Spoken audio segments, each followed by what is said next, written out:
ಮಾಗಡಿ ಪಟ್ಟಣದ ಡಾಕ್ಟರ್ ಶ್ರೀ ಶ್ರೀ ಶಿವಕುಮಾರ ಸ್ವಾಮೀಜಿ ಆಡಿಟೋರಿಯಂನಲ್ಲಿ ತಾಲೂಕು ಕಾನೂನು ಸೇವೆಗಳ ಸಮಿತಿ ಮಾಗಡಿ, ವಕೀಲರ ಸಂಘ ಮಾಗಡಿ, ಶಿಶು ಅಭಿವೃದ್ಧಿ ಇಲಾಖೆ ಹಾಗೂ ಮುಕ್ತಿ ಒಕ್ಕೂಟ, ಕರ್ನಾಟಕ ಶಾಂತ ಜೀವ ಜ್ಯೋತಿ ರಾಮನಗರ ಇವರ ಸಂಯುಕ್ತಾಶ್ರಯದಲ್ಲಿ ಪೋಷಣ್ ಅಭಿಯಾನ ಯೋಜನೆಯಡಿ ಪೋಷಣ್ ಮಾಸಾಚರಣೆ ಕಾರ್ಯಕ್ರಮ ಹಾಗೂ ಮಾನವ ಕಳ್ಳ ಸಾಗಾಣಿಕೆ ಮತ್ತು ಜೀತ ಪದ್ಧತಿ ಬಗ್ಗೆ ಒಂದು ದಿನದ ಅರಿವು ಕಾರ್ಯಕ್ರಮವನ್ನು ಏರ್ಪಡಿಸಲಾಗಿತ್ತು. ಈ ಕಾರ್ಯಕ್ರಮಕ್ಕೆ ಗೌರವಾನ್ವಿತ ಶ್ರೀಮತಿ ಧನಲಕ್ಷ್ಮಿ ಎಂ, 1ನೇ ಅಪ್ಪರ್ ಸಿವಿಲ್ ನ್ಯಾಯಾಧೀಶರು, ಜೆಎಂಎಫ್ಸಿ ನ್ಯಾಯಾಲಯ ಮಾಗಡಿ, ಶ್ರೀಮತಿ ಲಕ್ಷ್ಮೀದೇವಿ ಎಸ್, ಜಿಲ್ಲಾ ನಿರೂಪಣಾಧಿಕಾರಿಗಳು, ಮಹಿಳಾ ಮತ್ತು ಮಕ್ಕಳ ಅಭಿವೃದ್ಧಿ ಇಲಾಖೆ, ಡಾಕ್ಟರ್ ಅನಿತಾ, ವಿಜ್ಞಾನಿಗಳು, ಕೃಷಿ ವಿಜ್ಞಾನ ಕೇಂದ್ರ, ಡಾಕ್ಟರ್ ರಾಮಚಂದ್ರಪ್ಪ, ತಾಲೂಕು ವೈದ್ಯಾಧಿಕಾರಿಗಳು, ಷಣ್ಮುಗ ಸುಂದರಂ, ನಿರ್ದೇಶಕರು, ಶಾಂತ ಜೀವ ಜ್ಯೋತಿ ರಾಮನಗರ, ಶ್ರೀಮತಿ ಬೃಂದಾ ಅಡಿಗೆ, ಕನ್ವೀನರ್ ಮುಕ್ತಿ ಒಕ್ಕೂಟ ಕರ್ನಾಟಕ, ಸುರೇಂದ್ರ ಬಿಎಲ್, ಶಿಶು ಅಭಿವೃದ್ಧಿ ಯೋಜನಾಧಿಕಾರಿಗಳು ದೀಪ ಬೆಳಗಿಸುವ ಮೂಲಕ ಕಾರ್ಯಕ್ರಮಕ್ಕೆ ಚಾಲನೆ ನೀಡಿದರು. ಈ ಸಂದರ್ಭದಲ್ಲಿ ಸಹಾಯಕ ಶಿಶು ಅಭಿವೃದ್ಧಿ ಯೋಜನಾಧಿಕಾರಿಗಳು ಹಾಗೂ ಸಿಬ್ಬಂದಿ ವರ್ಗದವರು ಹಾಗೂ ಅಂಗನವಾಡಿ ಕಾರ್ಯಕರ್ತೆಯರು ಭಾಗಿಯಾಗಿದ್ದರು. ಇವತ್ತಿನ ದಿನ ನಾವು ತಾಲೂಕು ಕಾನೂನು ಸೇವೆಗಳ ಸಮಿತಿ ಮಾಗಡಿ, ವಕೀಲರ ಸಂಘದ ಪದಾಧಿಕಾರಿಗಳು ಮಾಗಡಿ, ಶಿಶು ಅಭಿವೃದ್ಧಿ ಯೋಜನಾಧಿಕಾರಿಗಳ ಕಚೇರಿ ಮಾಗಡಿ ಹಾಗೂ ಸಹಾಯಕ ಸರ್ಕಾರಿ ಅಭಿಯೋಜಕರು ಮಾಗಡಿ ಇವರ ಸಂಯುಕ್ತ ಆಶ್ರಯದಲ್ಲಿ ವಿಶ್ವ ಪೌಷ್ಟಿಕಾಂಶ ದಿನಾಚರಣೆಯನ್ನು ಹಾಗೂ ಕಾನೂನು ಅರಿವು ನೆರವು ಕಾರ್ಯಕ್ರಮವನ್ನು ಹಮ್ಮಿಕೊಂಡಿದ್ದೇವೆ. ನಾವು ಇವತ್ತು ವಿಶ್ವ ಪೌಷ್ಟಿಕ ದಿನಾಚರಣೆಯ ಬಗ್ಗೆ ಹೇಳಲು ನಿಮಗೆ ಹಲವಾರು ಎಕ್ಸ್ಪರ್ಟ್ಗಳಿದ್ದಾರೆ. ಅವರು ನಿಮಗೆ ಆ ವಿಚಾರವನ್ನ ಹೇಳ್ತಾರೆ. ನಾನು ಇವತ್ತು ಕಾನೂನಿನ ಅರಿವಿನ ಬಗ್ಗೆ ಸ್ವಲ್ಪ ವಿಚಾರವನ್ನ ನಿಮಗೆ ಹೇಳ್ತೀನಿ. ಈಗ ನಿಮ್ಗೆ ಎಲ್ರಿಗೂ ಗೊತ್ತಿರೋ ಹಾಗೆ ನಿಮಗೆ ಯಾವುದೋ ಒಂದು ಸಮಸ್ಯೆ ಆಗುತ್ತೆ. ಈಗ ಒಂದು ಸಮಸ್ಯೆ ಆದಾಗ ನೀವು ಏನ್ ಮಾಡ್ತೀರಿ? ಸಮಸ್ಯೆ ಅಂದ್ರೆ ಅದು ಯಾವ ರೀತಿ ಸಿವಿಲ್ ಲಿಟಿಗೇಷನ್ ಆಗಿರ್ಬೋದು ಅಥವಾ ಕ್ರಿಮಿನಲ್ ಲಿಟಿಗೇಷನ್ ಆಗಿರ್ಬೋದು. ಸಿವಿಲ್ ಅಂದಾಗ ಏನೇನು ಬರುತ್ತೆ? ಸಿವಿಲ್ ಸಮಸ್ಯೆಗಳು ಅಂದಾಗ ಈಗ ನಿಮಗೆ ಒಂದು ಭಾಗಾಂಶದ ವಿಚಾರವಾಗಿರ್ಬೋದು, ನಿಮ್ಮ ಮನೆಗಳಲ್ಲಿ ಒಂದು ದಾರಿಯ ಸಮಸ್ಯೆ ಆಗಿರ್ಬೋದು, ಇಲ್ಲ ಯಾವುದೋ ಒಂದು ನಿಮ್ಮ ಜಮೀನಿನ ಬಗ್ಗೆ ಆಗಿರ್ಬೋದು, ಇವೆಲ್ಲ ಸಿವಿಲ್ ಅಂಡರ್ ಬರುತ್ತೆ. ಈಗ ಯಾವುದೋ ಒಂದು ಈಸ್ಮೆಂಟ್ ರೈಟ್ಸ್, ನಿಮ್ಗೆ ಯಾವುದೋ ಒಂದು ಜಮೀನಿಗೆ ಹೋಗಲು ರಸ್ತೆ ಸಿಗಲ್ಲ, ಅದನ್ನೆಲ್ಲ ಸಿವಿಲ್ ಅಂಡರ್ ಬರುತ್ತೆ. ಇನ್ನು ಕ್ರಿಮಿನಲ್ ಲಿಟಿಗೇಷನ್ ಅಂತ ಹೇಳಿದ್ರೆ ನಿಮ್ಗೆ ಯಾರೋ ಒಂದು ರೋಡಲ್ಲಿ ಹೋಗ್ತಾ ಇರ್ತೀರಿ, ಯಾವುದೋ ವಿಚಾರವಾಗಿ ನಿಮ್ಗೆ ಹಲ್ಲೆ ಮಾಡ್ತಾರೆ, ಇಲ್ಲ ಯಾರೋ ಬೈತಾರೆ, ಹೊಡಿತಾರೆ, ಇಲ್ಲ ನಿಮ್ಗೆ ಬೆದರಿಕೆ ಹಾಕ್ತಾರೆ, ಯಾವ ವಿಚಾರವಾಗಿ ಆಗಿರ್ಬೋದು, ಇವೆಲ್ಲ ಕ್ರಿಮಿನಲ್ ನಲ್ಲಿ ಬರುತ್ತೆ. ಇಂತಹ ಸಮಸ್ಯೆಗಳು ಬಂದಾಗ ನೀವೆಲ್ಲ ಸಾಮಾನ್ಯವಾಗಿ ಇದು ಹಳ್ಳಿಗಳಲ್ಲಿ ಇರೋದ್ರಿಂದ ನೀವೆಲ್ಲ ಏನ್ ಮಾಡ್ತೀರಿ? ಒಂದು ನಿಮ್ಮ ಊರಿನಲ್ಲಿ ದೊಡ್ಡವರು ಯಾರಿರ್ತಾರೆ ಅವ್ರ ಹತ್ರ ಹೋಗಿ ವಿಚಾರವನ್ನ ಮಾಡ್ತೀರಿ. ಈ ರೀತಿ ನನಗೆ ಆಯ್ತು ಅಂತ ಅಲ್ಲಿ ಹೇಳ್ಕೊಡ್ತೀರಿ. ನಿಮ್ಗೆ ಅಲ್ಲೂ ಸಹ ಆ ಸಮಸ್ಯೆಗಳು ಬಗೆಹರಿಯಲ್ಲ. ಆಗ ಏನ್ ಮಾಡ್ತೀರಿ? ನೀವೆಲ್ಲ ಒಂದು ಪೊಲೀಸ್ ಠಾಣೆಗೆ ಹೋಗ್ತೀರಿ. ನಂತರ ಎಲ್ಲಿಗೆ ಬರ್ತೀರಿ? ನ್ಯಾಯಾಲಯಕ್ಕೆ ಬರ್ತೀರಿ. ನ್ಯಾಯಾಲಯಕ್ಕೆ ಬಂದಾಗ ನಿಮ್ಗೆ ಏನ್ ಬೇಕು? ನೀವು ಬಂದಿದ ತಕ್ಷಣ ನಿಮ್ಗೆ ಆಗ್ಬಿಡುತ್ತ ಕೆಲಸ. ನಿಮಗೆ ಜ್ಞಾನ ಬೇಕು, ಕಾನೂನಿನ ಬಗ್ಗೆ ಅರಿವು ಬೇಕು. ಈ ಕಾನೂನಿನ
ಬರುತ್ತೆ ನಿಮಗೆ.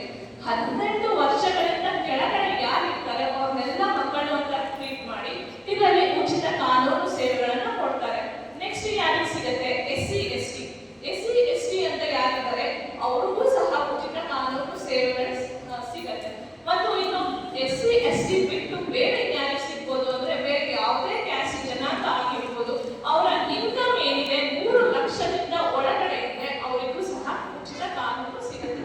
ಮತ್ತು ಫಿಸಿಕಲಿ ಡಿಸೇಬಲ್ಡ್ ಅಂಗವಿಕಲರು ಅಂತ ಯಾರಿರ್ತಾರೆ ಅವರಿಗೂ ಸಹ ಸಿಗುತ್ತೆ. ಅದಲ್ಲದೆ ಇನ್ನು ಜೈಲಲ್ಲಿರ್ತಾರೆ ಪ್ರಿಸ್ನರ್ಸ್, ಅವ್ರಿಗೂ ಅಷ್ಟೇ ಅವರು ಜೈಲಿನಲ್ಲಿ ಎಷ್ಟು ವರ್ಷಗಳ ಕಾಲ ಇರ್ತಾರೋ ಅಷ್ಟು ವರ್ಷಗಳು ಸಹ ಅವರಿಗೆ ಫ್ರೀ ಲೀಗಲ್ ಏಡ್ ಸಿಗುತ್ತೆ. ಈ ರೀತಿ ಉಚಿತವಾಗಿ ಕಾನೂನು ಇರೋದನ್ನ ನೀವೆಲ್ಲರೂ ಸಹ ಅದನ್ನ ಯೂಸ್ ಮಾಡ್ಕೋಬೇಕು. ಮತ್ತೆ ನನಗೆ ಕಾನೂನು ಗೊತ್ತಿಲ್ಲ, ನನಗೆ ಕಾನೂನಿನ ಅರಿವಿಲ್ಲ, ನೀವು ಇವಾಗ ಯಾವುದೋ ಒಂದು ರಸ್ತೆಯಲ್ಲಿ ಹೋಗ್ತಾ ಇರ್ತೀವಿ, 2 ವೀಲರ್ ನಲ್ಲಿ ಹೋಗ್ತಾ ಇರ್ತೀವಿ, ಹೆಲ್ಮೆಟ್ ಹಾಕಿರೋದಿಲ್ಲ, ಅಯ್ಯೋ ನನಗೆ ಗೊತ್ತಿಲ್ಲ, ನನಗೆ ಹೆಲ್ಮೆಟ್ ಹಾಕ್ಬೇಕು ಅಂತ ಗೊತ್ತಿಲ್ಲ ಅಂತ ಹೇಳೋಕೆ ಬರೋದಿಲ್ಲ. ಯಾಕಂದ್ರೆ ignorance of fact is excusable but ignorance of law is not excusable. ನನಗೆ ಕಾನೂನು ಗೊತ್ತಿಲ್ಲ, ಹಾಗಾಗಿ ನಾನು ತಪ್ಪು ಮಾಡ್ಬಿಟ್ಟೆ ಅನ್ನೋದನ್ನ ಕಾನೂನು ಯಾವತ್ತೂ ಕ್ಷಮಿಸೋದಿಲ್ಲ. ಹಾಗಾಗಿ ಎಲ್ಲರೂ ಒಂದು ಬೇಸಿಕ್ ಲಾನ ನಮ್ಮ ದೇಶದಲ್ಲಿ ತಿಳ್ಕೋಬೇಕು. ಎಲ್ಲರಿಗೂ ನನಗೆ ಇಂಥ ಕಾನೂನು ಇದೆ, ನಾವು ಇದನ್ನ ಮಾಡಬೇಕು, ಎಲ್ಲ ಕಾನೂನನ್ನು ನಾವು ತಿಳ್ಕೊಳ್ಳೋದಕ್ಕೆ ಸಾಧ್ಯ ಇಲ್ಲ. ಯಾರು ಎಕ್ಸ್ಪರ್ಟ್ಸ್ ಅಲ್ಲ ಇಲ್ಲಿ. ಅಟ್ಲೀಸ್ಟ್ ಮಿನಿಮಮ್ ನಮಗೆ ಏನು ಬೇಕು ಅಂತದ್ದು. ಇವಾಗ ಯಾವುದೋ ಒಂದು ಮೊಬೈಲ್ಗಳಲ್ಲಿ ಸಮಸ್ಯೆ ಆಯಿತು, ಇಂಟರ್ನೆಟ್ ಅಲ್ಲಿ ಸಮಸ್ಯೆ ಆಯಿತು, ಅದಕ್ಕೆ ಎಲ್ಲಿ ಕಾಣಬೇಕು? ನಾವು ಸೈಬರ್ ಲಾ ಅಂತ ಇದೆ, ಅದಕ್ಕೆ ಹೋಗ್ಬೇಕು. ಮಕ್ಕಳ ಮೇಲೆ ಏನೋ ದೌರ್ಜನ್ಯ ಆಯಿತು, ಅದಕ್ಕೆ ಪೋಸ್ಕೋ ಅಂತ ಇದೆ, ಅದಕ್ಕೆ ಹೋಗ್ಬೇಕು. ಈ ರೀತಿ ತನ್ನದೇ ಆದ ಕಾನೂನು ಇರುತ್ತೆ. ಅದನ್ನ ಸಣ್ಣದಾಗಿ ಎಷ್ಟು ಬೇಕೋ ಅಷ್ಟು ತಿಳ್ಕೊಳ್ಬೇಕು ಅಂತ ಹೇಳ್ತೀನಿ. ಇದನ್ನೆಲ್ಲ ನಮ್ಮ ತಾಲೂಕು ಕಾನೂನು ಸೇವೆಗಳ ಪ್ರಾಧಿಕಾರ ಅಡಿಯಲ್ಲಿ ಬರುತ್ತೆ. ಇದನ್ನೆಲ್ಲ ನೀವು ತಿಳ್ಕೋಬೇಕು. ಮತ್ತೆ ಇಷ್ಟೆಲ್ಲ ತಿಳ್ಕೊಂಡ್ರೆ ಇದನ್ನ ಎಲ್ಲಿ ನಾವು ಹೆಂಗೆ ಮಾಡ್ಬೇಕು, ಇದಕ್ಕೆ ಏನ್ ಕೊಡ್ಬೇಕು ಪ್ರೂಫ್. ಈಗ ಗವರ್ನಮೆಂಟ್ ಅಲ್ಲಿ ನಿಮ್ಗೆ ಯಾವುದೋ ಒಂದು ಸರ್ವಿಸ್ ಆಗಿರ್ಬೋದು, ಇವಾಗ ಎಷ್ಟೊಂದು ಯೋಜನೆಗಳು ಬಂದಿದೆ, ಆದ್ರೆ ನಿಮ್ಗೆ ಆ ಸೇವೆ ಸಿಗ್ಬೇಕು ಅಂದ್ರೆ ನಿಮ್ಗೆ ಆ ಸರ್ಟಿಫಿಕೇಟ್ ಕೊಡಿ, ಈ ಸರ್ಟಿಫಿಕೇಟ್ ಕೊಡಿ, ತನ್ನಿ ಅಂತನ್ನಿ ಅಂತ ಅದು ಕಾಮನ್ ಆಗಿ ಹೇಳ್ತಾರೆ. ಆದ್ರೆ ನಿಮ್ಗೆ ಉಚಿತ ಕಾನೂನು ಸೇವೆ ಬೇಕು ಅಂದ್ರೆ ನೀವ್ ಏನ್ ಮಾಡ್ಬೇಕು? ನೀವು ಇವಾಗ SC ST ಆಗಿರ್ತೀವಿ, ನಿಮ್ಗೆ ಕ್ಯಾಸ್ಟ್ ಸರ್ಟಿಫಿಕೇಟ್ ತನ್ನಿ ಅಂತ ನಾವು ಖಂಡಿತ ಹೇಳಲ್ಲ. ನಿಮ್ ಇನ್ಕಮ್ ಬಿಲೋ 3 lakh ಇದೆ, ನೀವು ಇನ್ಕಮ್ ಸರ್ಟಿಫಿಕೇಟ್ ತನ್ನಿ ಅಂತ ಖಂಡಿತ ನಾವು ಹೇಳಲ್ಲ. ಆದ್ರೆ ಏನ್ ಮಾಡ್ತೀವಿ? ಒಂದು ಸಿಂಪಲ್ ಅಫಿಡವಿಟ್ ಸಾಕು. ನಾನು ಇಂಥ ಜನಾಂಗಕ್ಕೆ ಸೇರಿದ್ದೀನಿ, ನನ್ನ ಇನ್ಕಮ್ ಇಷ್ಟು ಕಮ್ಮಿ ಇದೆ, ನಾನು ವುಮನ್ ಇದ್ದೀನಿ, ನಾನು ಮಕ್ಕಳಲ್ಲಿ ಬರ್ತೀನಿ, ಮಕ್ಕಳ ಕ್ಯಾಟಗರಿ ಬರ್ತೀನಿ, ನನಗೆ ಉಚಿತ ಕಾನೂನು ಬೇಕು ಅಂತ ಒಂದು ಸಿಂಪಲ್ ಅಫಿಡವಿಟ್ ಹಾಕಿದ್ರೆ ಸಾಕು. ನೀವು ಆರಾಮಾಗಿ ಉಚಿತ ಕಾನೂನು ಸೇವೆಗಳನ್ನ ಪಡ್ಕೋಬಹುದು. ನೀವು ಇಲ್ಲಿ ತಾಲೂಕು ಕೋರ್ಟ್ಸ್ ಏನಿದೆ ಅಲ್ಲಿಂದ ಹಿಡಿದು ಸುಪ್ರೀಂ ಕೋರ್ಟ್ ವರೆಗೂ ಸಹ ಇದನ್ನ ಪಡ್ಕೊಳ್ಬಹುದು ಅಂತ ಹೇಳ್ತೀನಿ. ಮತ್ತು ಇವತ್ತಿನ ದಿನ ಇದು ಉಚಿತ ಕಾನೂನು ಸೇವೆಗಳ ಬಗ್ಗೆ ಅಂದ್ರೆ ಇವತ್ತಿನ ದಿನ ವಿಶ್ವ ಪೌಷ್ಟಿಕಾಂಶ ದಿನಾಚರಣೆ ಇದೆ. ಈ ವಿಚಾರವಾಗಿ ಹೇಳೋದಾದ್ರೆ ಇದನ್ನ ಸೆಪ್ಟೆಂಬರ್ 1ರಿಂದ 7 ಮತ್ತು ಮೊದಲನೇ ವಾರ ಏನಿದೆ ಅದು ಸಪ್ತಾಹ ದಿನಾಚರಣೆಯನ್ನ ಆಚರಣೆ ಮಾಡ್ತಾರೆ. ನೀವೆಲ್ಲರೂ ಒಳ್ಳೆಯ ಆಹಾರವನ್ನ ತಗೋಬೇಕು, ಜನರಲ್ಲಿ ಜಾಗೃತಿಯನ್ನ ಮೂಡಿಸಬೇಕು, ಎಲ್ಲರೂ ಒಳ್ಳೆ ತರಕಾರಿ, ಹಣ್ಣು ಇಂತಹ ಪದಾರ್ಥಗಳನ್ನ ತಿನ್ಬೇಕು. ಇದನ್ನ ಅರಿವನ್ನ ಮೂಡಿಸದೆ ಈ ಕಾರ್ಯಕ್ರಮದ ಉದ್ದೇಶವಾಗಿರುತ್ತೆ ಅಂತ ಹೇಳ್ತಾ, ಇನ್ನು ಈ ಬಗ್ಗೆ ಹೆಚ್ಚಿನ ವಿಚಾರವನ್ನ ಹೇಳಕ್ಕೆ ನಮ್ಮ ಎಕ್ಸ್ಪರ್ಟ್ಸ್ ಗಳಿದ್ದಾರೆ ಅಂತ ಹೇಳ್ತಾ ನನ್ನ ಮಾತನ್ನ ಮುಗಿಸ್ತಾ ಇದ್ದೀನಿ. ವಂದನೆಗಳು. ಆಚರಣೆ ಮಾಡ್ತಿದ್ದೀವಿ. 2018 ನಾವು ಇದನ್ನ ಆಚರಣೆ ಮಾಡ್ಕೊಂಡು ಬರ್ತಾ ಇದ್ದೀವಿ.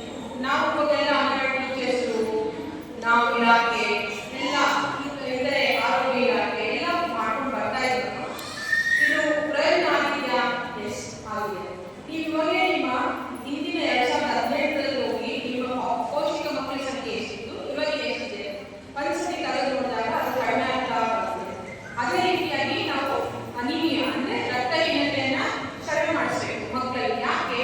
ಹೆಣ್ಮಕ್ಳ ಅನಿಮಿಯತೆ ಆದ್ರೆ ನೆಕ್ಸ್ಟ್ ಅವ್ರ ತಾಯಿ ಆಗ್ತಾಳೆ, ಅವ್ರು ಹುಟ್ಟೋ ಮಗು ಅನಿಮಿಯವಾಗಿ ಇದಾಗುತ್ತೆ. ಅನಿಮಿಯತೆನ ನಿಲ್ಸಕ್ಕಾಗೋದಿಲ್ಲ, ರಕ್ತಹೀನತೆನ ಬರೋದಕ್ಕೆ ಆಗೋದಿಲ್ಲ. ಆ ರಕ್ತಹೀನತೆ ಆದಾಗ ನಮ್ಗೆ ಏನಾಗುತ್ತೆ? ಕಡಿಮೆ ತೂಕದ ಮಕ್ಕಳು ಆಗ್ತಿರುತ್ತೆ, ಆ ತಾಯಿ ಹೊರೆ ಆಗ್ತಿರ್ತಾಳೆ, ತಾಯಿ ಸಾವು ಹೆಚ್ಚಾಗ್ತಿರುತ್ತೆ. ಇವಾಗ ನಾವು ಪೋಷಣೆ ಮಾಸಾಚರಣೆ ಮಾಡಿದ್ವಿ, ಅದು ಪ್ರಯೋಜನಗಳು ಏನು ಅಂತ ಹೇಳಿ ಪಬ್ಲಿಕ್ ಕೇಳಬೇಕಂದ್ರೆ ಈ ಡೇಟಾಗಳು ನಮ್ಮ ಹತ್ರ ಇರಬೇಕು. ಈ ಡೇಟಾಗಳು ಇರೋದ್ರಿಂದಲೇ ಪೋಷಣೆ ಮಾಸಾಚರಣೆ ಏನ್ ಹೆಚ್ಚಾಗಿ ಹೇಳ್ತಿರೋದಕ್ಕೆ ನಮ್ಮಲ್ಲಿ ಅರಿವು ಕಾರ್ಯಕ್ರಮಗಳು ಜಾಸ್ತಿ ಆಗ್ತದನ್ನ ಪೇರೆಂಟ್ಸ್ ಅನ್ನ ಅಳವಡಿಸ್ಕೊಳ್ತಾರೆ. ಮೇಡಮ್ ಡೀಟೇಲ್ಸ್ ಆಗಿ ಸಂಪನ್ಮೂಲ ಹೇಳ್ತಾರೆ ಇನ್ನ ಏನ್ ಮಾಡ್ಬೋದು ಅಂತ. ಈ ವರ್ಷದ ಮೇನ್ ಕಾನ್ಸೆಪ್ಟ್ ಇರೋದು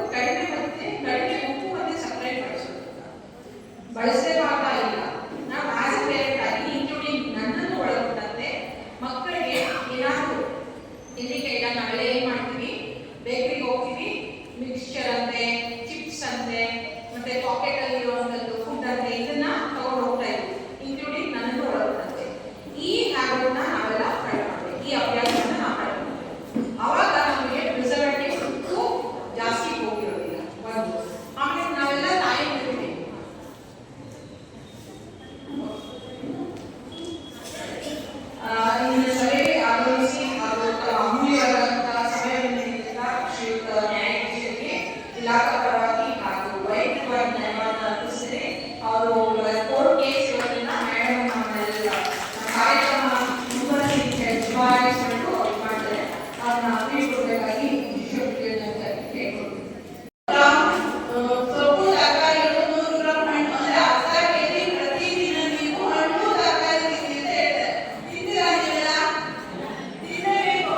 ಮಕ್ಕಳು ನೀವೇನ್ ಮಾಡ್ತೀರಾ? ಒಂದು ಮನೆಯಲ್ಲಿ ಒಂದಿನ ಅರ್ಧ ಕೆಜಿ ತರಕಾರಿ ತಗೊಂಡ್ಬಿಟ್ಟು ಸಾಂಬಾರ್ ಮಾಡ್ಬಿಟ್ಟು ಬೆಳಗ್ಗೆ ಒಂದಿನ ಸಾಯಂಕಾಲ ತಿಂತೀರಾ.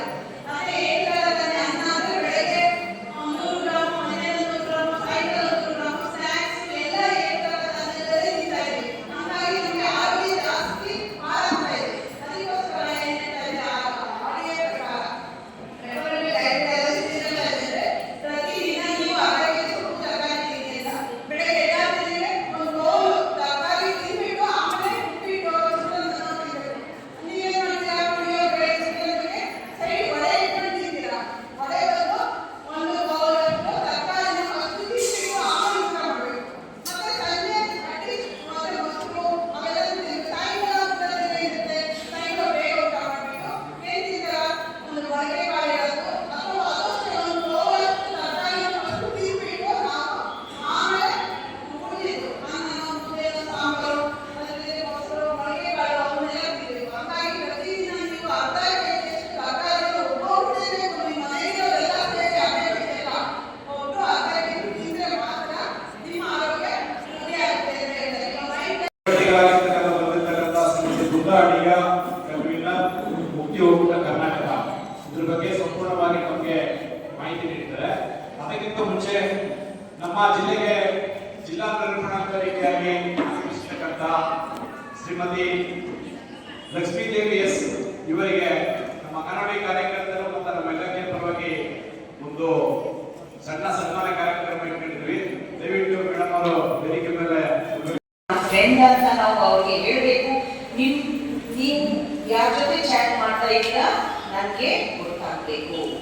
ನೀವು ಎಲ್ಲಾದ್ರೂ ಆಚೆ ಹೋಗ್ತಾ ಇದ್ರೆ ನಿಮ್ಮ ಫ್ರೆಂಡ್ಸ್ ನ ಭೇಟಿ ಮಾಡ್ತಾ ಇದ್ದೀರ ಅಂದ್ರೆ ಅರ್ಧ ಗಂಟೆ ಒಳಗಡೆ ನೀವು ವಾಪಸ್ ಬಂದಿಲ್ಲ ಅಂದ್ರೆ ನಾನು ಬಂದು ನಿಮ್ಮನ್ನ ಅಲ್ಲಿಂದ ಪಿಕಪ್ ಮಾಡ್ಕೊಳ್ತೀನಿ. ಮಗುಗೆ ನಾನು ಹೇಳತ್ತಿಲ್ಲ ಮಾಡಬೇಡ ಮಾಡಬೇಡ.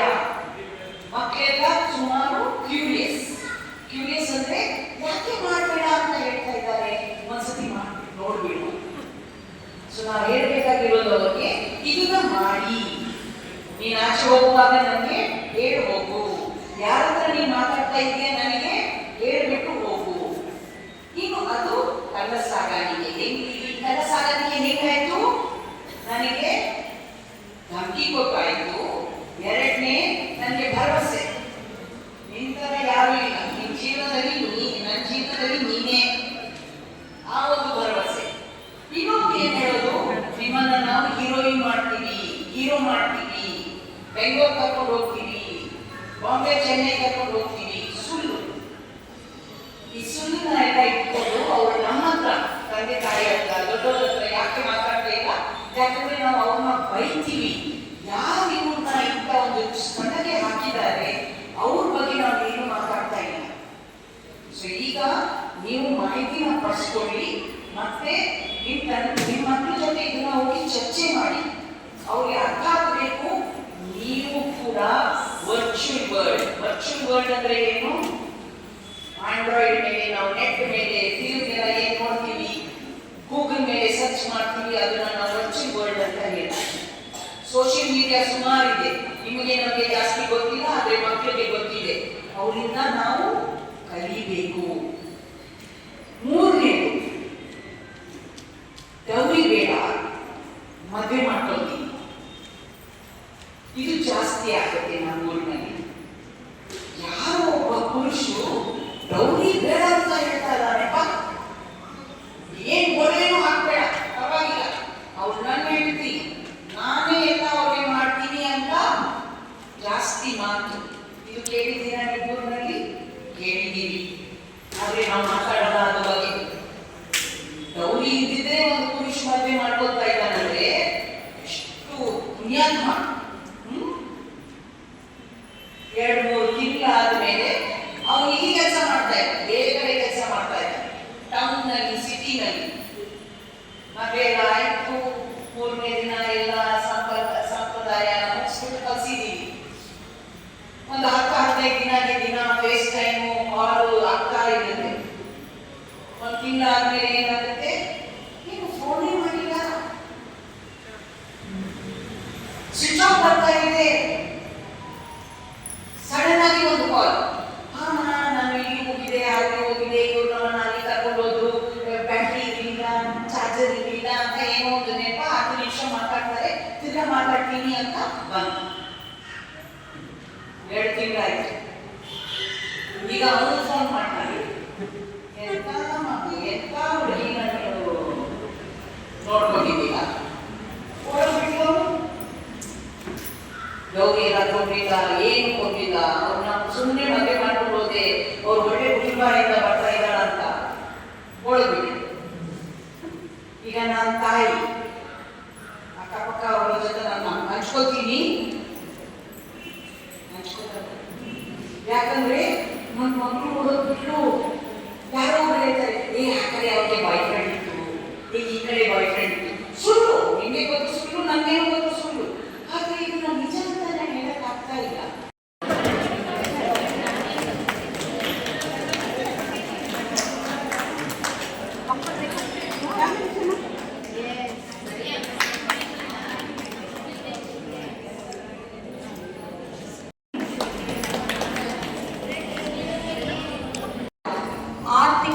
ನಾವು ಇಂಟ್ರೊಡ್ಯೂಸ್ ಮಾಡ್ಕೊಂಡು ನಾವು ಕಲ್ತ್ಕೊಂಡಿರೋದನ್ನ ನಮ್ಮ ಬಳಕೆಗೆ ತಂದ್ಕೊಂಡಿರುವಂಥದ್ದು, ಅದು ನಮಗೆ ಬೇಕಾಗಿರುತ್ತೆ. ಆ ರೀತಿ ಮಾಡೋದು. ಸಕ್ಕರೆ ಮತ್ತು ಬೆಲ್ಲವನ್ನ ಇಂಟ್ರೊಡ್ಯೂಸ್ ಮಾಡ್ಕೊಳ್ಳುವಂಥದ್ದು. ಬೆಲ್ಲನೂ ಜಾಸ್ತಿ ತಗೋಬಾರ್ದು ಅಂತ ವೈದ್ಯರು ಯಾವಾಗಲೂ ಹೇಳ್ತಿರ್ತಾರೆ. ಇನ್ನೇನು ಬೇಕರಿ ಐಟಮ್ಸ್ ಇಶ್ಯೂಗಳು, ಆಮೇಲಿಂದ ಸಕ್ಕರೆ ಇದ್ದರೆ ಹಾಲನ್ನ ಬಳಸುವಂಥದ್ದು, ಮಕ್ಕಳಿಗೆ ರೂಢಿ ಮಾಡಿಸುವಂಥದ್ದು. ಆಮೇಲಿಂದ ಪ್ಯಾಕ್ಡ್ ಚಾಕ್ಲೇಟ್ಸ್ಗಳು ನಾವೆಲ್ಲ ಹೇಳ್ತೀವಿ, ಬ್ಲ್ಯಾಕ್ ಚಾಕ್ಲೇಟ್ ಇರುತ್ತೆ, ತುಂಬ ಒಳ್ಳೆಯದು. ಡೈರಿ ಮಿಲ್ಕು, ಕಿಟ್ಕ್ಯಾಟ್ ಮಾಡುವಂಥದ್ದಂದ್ರೆ ಗೋಧಿಯ ವೀಟನ್ನ ನಾವೇನು ಹೇಳ್ತೀವಿ, ಕೊನೆ ಹಂತದ ಮೈದಾ ಏನಿರುತ್ತಲ್ಲ ಅದಕ್ಕೆ ಶುಗರ್ ಕೋಟೆಡ್ ಹಾಕ್ಬಿಟ್ಟು ಮಾಡುವಂಥದ್ದನ್ನ, ಅದು ಶುಗರ್ ಕೇನ್ ಜ್ಯೂಸ್ ಯೂಸ್ ಮಾಡುವಂಥದ್ದು, ಫ್ರೂಟ್ ಜ್ಯೂಸ್ಗಳನ್ನ ಕಡಿಮೆ ಮಾಡುವಂಥದ್ದು.